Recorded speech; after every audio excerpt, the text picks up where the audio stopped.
40 years ago today, Yes releases probably the most polarizing album of their career, 90125. Anybody who was in the 80s probably heard the song Owner of a Lonely Heart. That was the band Yes. Little backstory, they were a prog rock band in the 70s. They were huge. They were one of the leaders. But by the time the 80s were coming around, they were kind of running out of steam, I think, and there was a new musical landscape with the hard rock stuff coming. The band imploded. Chris Squire and Alan White decide they still want to continue on. They try to make other projects. One is XYZ, supposedly. So X members of Yes, Y, and Z, Zeppelin. Rumor was Jimmy Page was involved. That didn't materialize. They bring back Tony Kaye, their keyboardist. They create this band called Cinema. Trevor Horn, who was a vocalist for Yes at one point, is sitting behind the boards to produce this thing. As they're dabbling with the songs, they bring in this new guitarist called Trevor Rabin, who brings in a stack of songs that are a little bit more streamlined, shorter in length than the prog rock epic songs from Yes's past.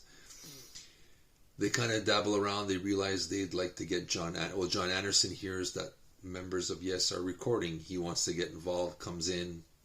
Yes is reborn, basically.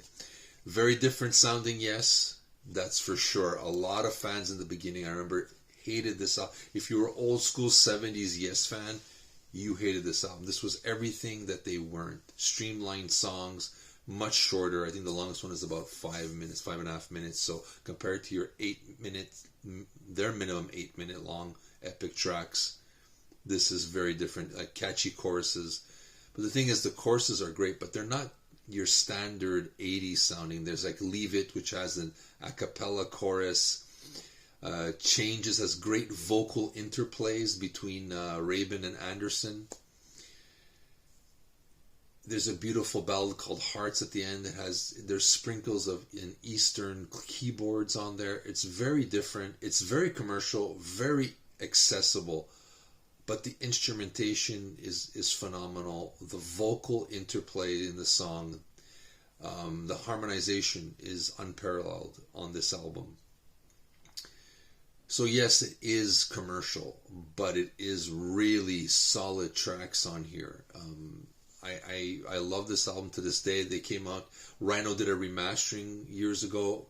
It is impeccable. It is phenomenal. If you can find that, pick it up. It is worth your money.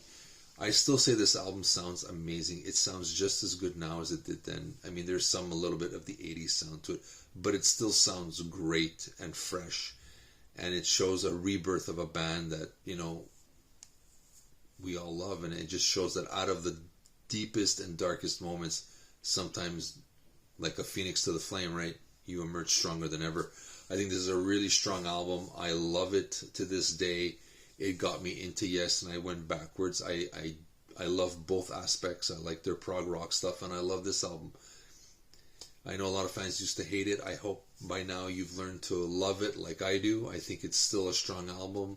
Like I said, the choruses, the vocal interplay, the harmonizations, the instrumentation, the huskier rock sound of this album is very refreshing, but it still suits this band. So yes, it's a dramatic difference in sound, but it really suits them, and I think it just offers you a different version of the band that's quite enjoyable. But you let me know what you think. Do you have this album? Did you ever hear of this album? Like any of these songs? Let me know. We'd love to hear from you. If you can, hit that like button and subscribe to the channel. It would mean the world to us. This is Steven with a quick rundown of the 40th anniversary of 90125 from Yes. See you soon, guys.